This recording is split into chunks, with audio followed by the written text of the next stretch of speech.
Welcome to Canada's podcast. Hello, I'm Mario Toneguzzi with Edmonton's podcast on Canada's Podcast Network. Joining me today is Nicole Matos, who is president of the Rivet group of companies and founder of Oonnie. Thanks for joining us today, Nicole. Hi, Mario. Thank you for having me. All right, let's talk about both. You're a busy lady, obviously. Let's talk about both entities, and we'll start with Rivet. Tell me a little bit about Rivet and what it does, and when it started and how it started. So Rivet is a commercial construction company. So we started, I started Rivet back in 2009. So we're a commercial construction company operating in Western Canada. We originally started in the Edmonton region, and we offer commercial construction, so operating like doing tenant improvements, so developing office interiors, restaurants, medical offices, and also like building full buildings as well. And then as we progressed further along, we also started offering interior design services, so doing construction drawings, interior design services for commercial construction. Yeah. And then last year we acquired another company, so we also have a division doing commercial preventative maintenance. And then as the years progressed on, we started offering services across Western Canada, so Manitoba, Saskatchewan, Alberta, and BC. All right, super. And Oonnie, tell me what Oonnie is. Yes. Although I see it in your little banner behind you. Yes, my new little favorite little brainchild here. So Oonnie, it started during COVID when I was having some less projects going on with Rivet. So it is a local food marketplace. So it's like an online farmers market. So if you've ever been on Etsy, it's similar to Etsy where it's a marketplace where people can have their own little shops on there, but it's all Canadian or locally produced food products. So a place where you can replace your typical grocery shopping you would do at a grocery store, but with like a farmer's market type quality and authenticity that you would get at a farmer's market. All right, super. I want to go back and ask you a couple of questions about Rivet. I'm just curious. Obviously, it's kind of an industry that, to be honest, it's not heavily focused on females leading it, right? There are a few here and there. How does a woman get involved in the construction industry, and why? Yeah, it's definitely, you're starting to hear a little bit more about like women in trades. So you're starting to see a little bit more women in construction, but you definitely don't hear about women in leadership. That's for certain. We're very sparsely found. I was originally actually a project manager. Actually, started in retail. And then I got into project management with the federal government in non-construction. I was doing census. But I refer to it as my Erin Brockovich day. Better clothing, better language. But kind of that whole like spirit of like, I wanted to change what I was doing. I had an interest, living in Alberta. I saw the construction industry booming, and I had been doing like flipping some houses at the time. I was like 19 years old. I just really had an interest in that industry though. Interestingly enough, my brother was running a bakery and I was interested in construction. So we just kind of had some role reversal. Excuse me. So, I really wanted to get in construction. So I kind of mapped out places around my house and went to the first place I went to. And I just went there and I said, I want to work in construction. These are how my skills will transfer over. And the first place I went to, I was hired. And that's kind of how it started. So I, was lucky to get on as a project manager in construction at that time, and gained some experience there and took some schooling while I was working. And and that's how it started. And then when we had a recession, everybody in the company was laid off. And during that time, I kind of looked at it as an opportunity to start my own thing. And that's when Rivet started, was when I was laid off, actually.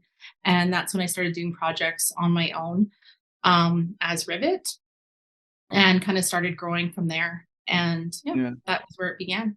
I imagine you probably initially, when starting up, faced a lot of barriers because you're a woman in the male dominated industry. Is that? Oh, definitely. Like women, and I'm indigenous. So I mean, like, check a few boxes for sure there, right? Um, Definitely. I mean, when I first started off, I was lucky at first because I had a few like really good contacts and things. And so I had a few customers come to me and they found out I was doing stuff on my own.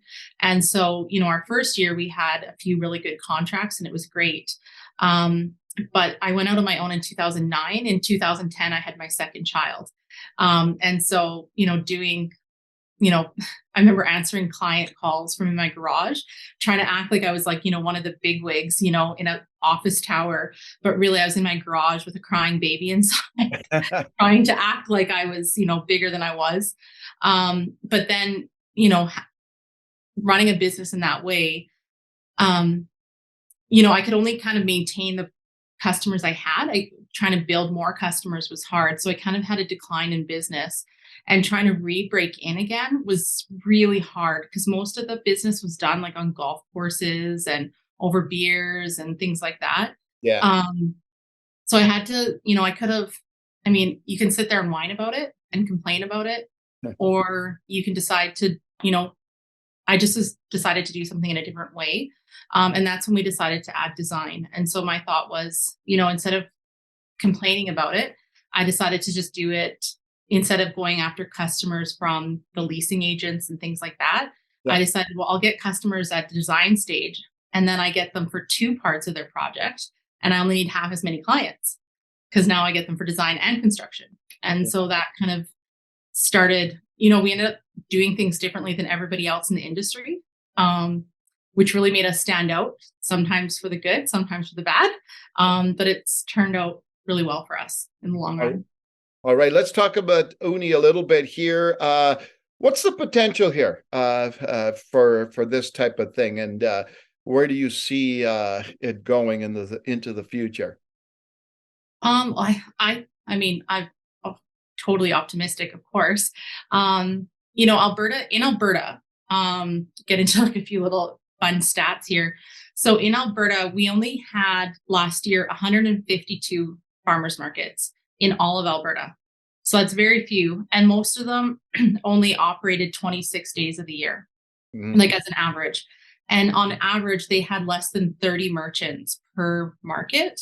So you think about how popular farmers markets are and how much Albertans love supporting local and they love supporting our Alberta farmers.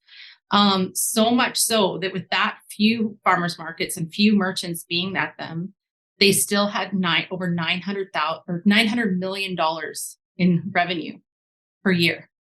So imagine we had more people able to sell their products like easily. Yeah. And imagine it was easier for us as consumers to be able to get local products because, like, I don't know about you, but I want to buy more local products, but I'm busy, right? And I can't always get to a market on a Wednesday between 5 and 7, right? Yeah. My kids are in activities and things like that. So I think that people want this, I think that, people, they want to support our neighbors and they want to eat healthier and they want better products. So I think it's timely. Okay, super. So I'm curious, running two businesses, where did this entrepreneurial bug come from? I have no idea. I really don't know. I don't know. My parents were like very hard workers.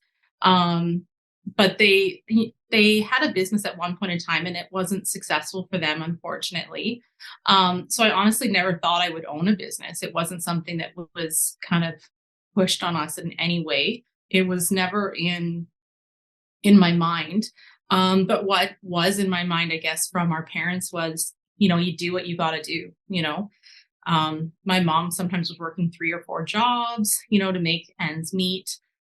So I guess that part of it was just, do what you have to do. But I don't know, I get excited doing these things. I genuinely like doing what I do. I feel like it's all I have to talk about sometimes, but it's because I do like what I'm doing. So Now, Nicole, you and I chatted on another platform about your entrepreneurship, and you told me a little bit about your background. I wonder if you could share that again here with this audience. Talk a little bit about your background and your roots and how you grew up.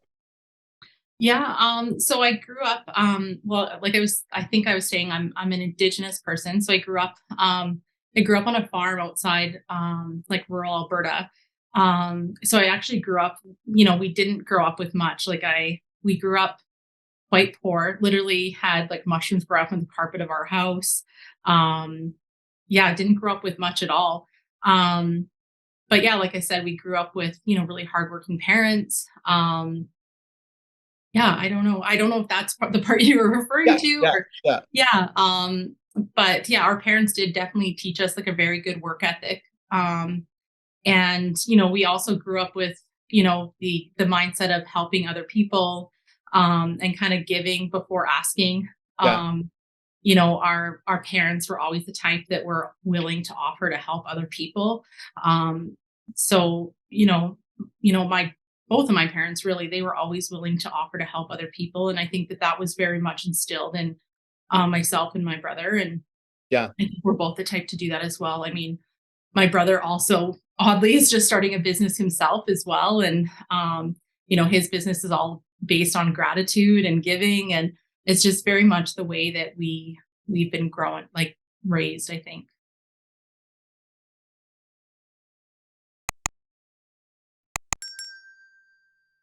I wanted to talk a little bit about a couple of things that I saw in your bio, and a couple of kind of notes there. And one was about how you love tackling unexpected challenges with fearless determination. Can you talk a little bit about that?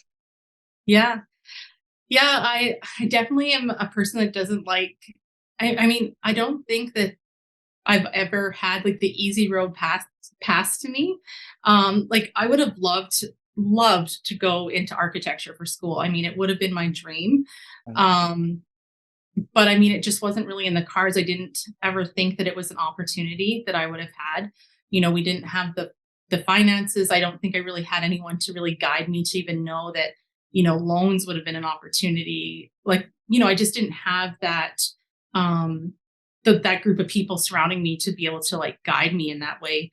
Yeah. Um but yet, you know, I managed to like kind of forge a path where I found a way, right? I mean, Mm. realistically, I'm able to run a business where it's a multi-million dollar business running design, and yet I'm not an architect, right?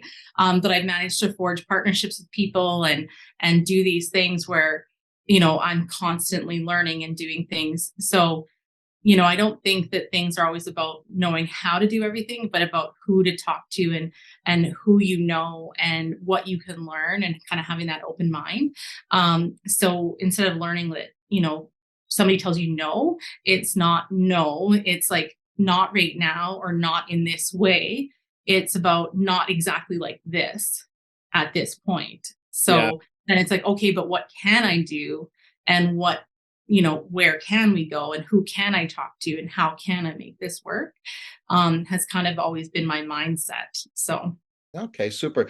The other thing that I noticed on your bio, it talks about successes coming from trying everything the wrong way first. oh, yeah. Tell me a little bit about that Oh, and yes. I love like working with other entrepreneurs and talking to them about, telling them all the like wacky, crazy things that I've tried the wrong way along the way. From, you know, some of them are just silly, right? Like thinking at one point in time that I could do my own like bookkeeping and accounting, right? Like, trust me, sometimes you can't, yeah, right? Like how many QuickBook courses I took thinking that I could do this. And you know what? I can't. And that's okay. And it's, let the people that are good at doing QuickBooks do QuickBooks. And yeah, that's totally okay. At least I have enough of a foundation to kind of get the concepts and things. But there's many things along the way that I feel like I did wrong. Same thing. I didn't get involved in knowing people soon enough. and getting involved in the community, the business community early enough. I felt like I had to prove myself first and then go and get involved and get to know people, because I didn't think people would want to talk to me if I didn't know what I was doing yet. Yeah. And like, what a silly thing that was, right? Because the key is to get involved early because people like helping other people. Mhm. And yeah, I feel like there's just so many things along the way where, yeah, I tried things the wrong way first. So, Nicole, what do you think is a key personality trait for being a successful entrepreneur? Probably tenacious. I mean, you gotta just be willing to just keep on trucking, keep on going, take your licks for a second and, you can only have a minute to feel sorry for yourself and then keep going. Right. Yeah. And you gotta have a thick skin. Right. I also think, I mean, there's just not one, right? Like it's really a good recipe. I also think that, something I've learned along the way is,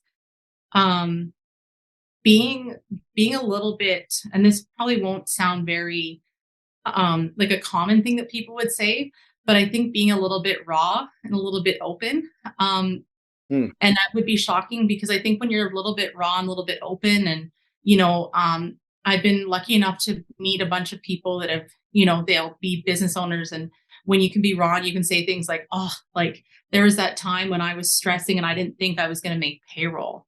Or there was that time when I was stressing and I didn't think I could pay this. Or Yeah. I just thought I was really awful at this. And I think when you can be really raw and really forthright about those things, I think that you'll learn that other people will be really raw and really forthright with you. And then you'll get really big learnings and it'll give you the ability to be more tenacious because you'll learn from other people and learn that it doesn't mean that there's anything wrong with you because everybody else has walked that same path, right?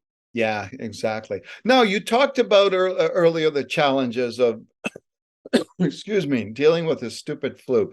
uh, uh, You're talking about the challenges faced in the business world for being a female.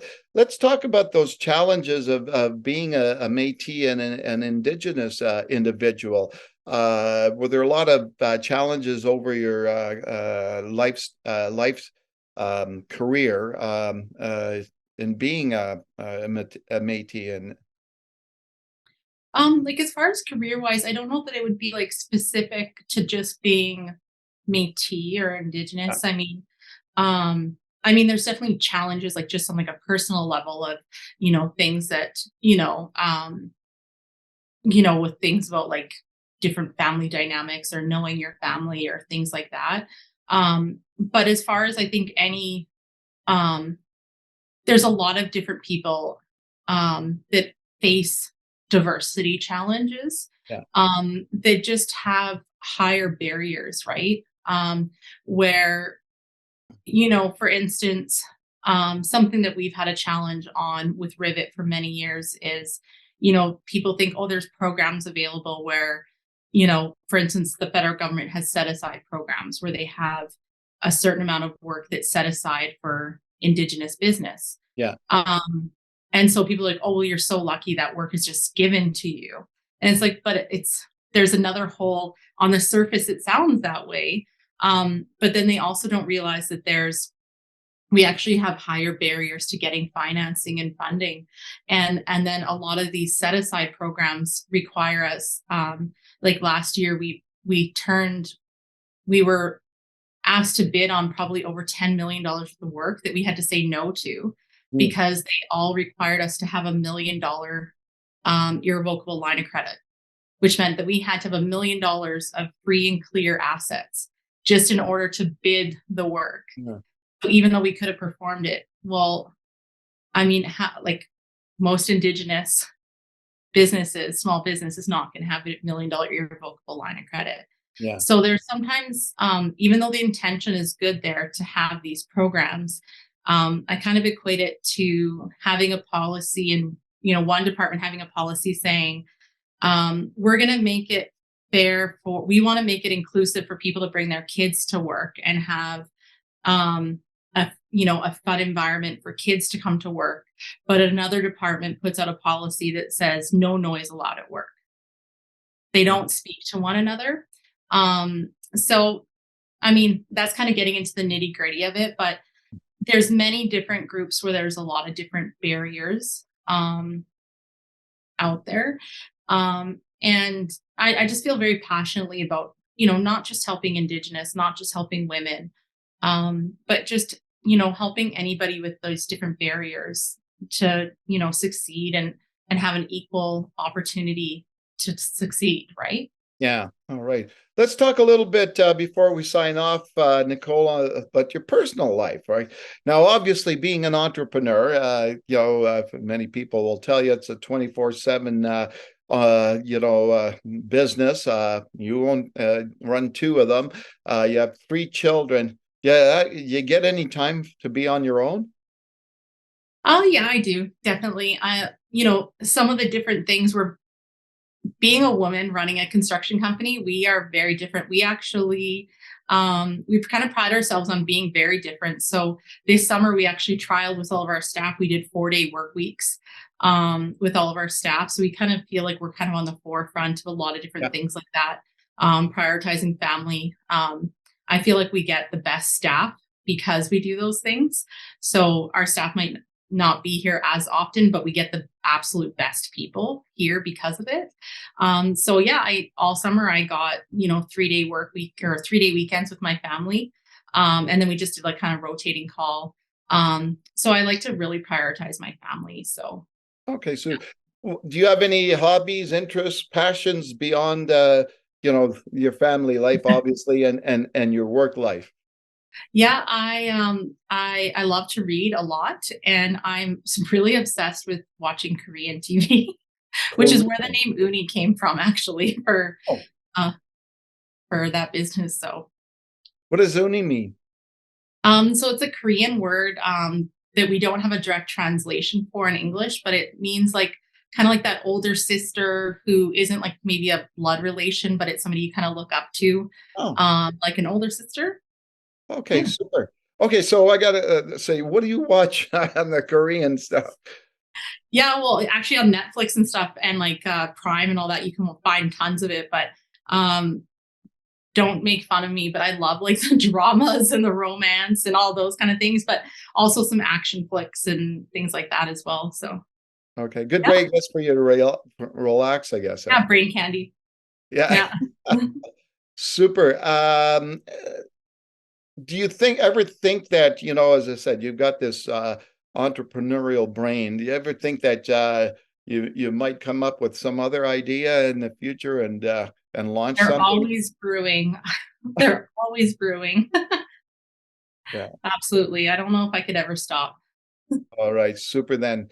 Anything else, Nicole, do you want to share before we sign off? Oh, not that I can think of. I always have a great time chatting with you, Mario. All right, super. Well, I appreciate you taking the time to do this today. That was Nicole Matos, who is president of the Rivet group of companies and founder of Oonnie. Before I completely sign off, though, I have a quick question. Where did the name Rivet come from? Rivet. I just was looking at like construction words, and a rivet is something that holds everything together. And I felt like that's kind of what a project manager does. So yeah, that's Oh, where it came from. super. It's always interesting to find out where names of companies pop up. Thanks, Nicole, again for joining us. Thank you so much, Mario. All right, I'm Mario Tanaguzzi with Edmonton's podcast on Canada's Podcast Network. Thanks for joining us today.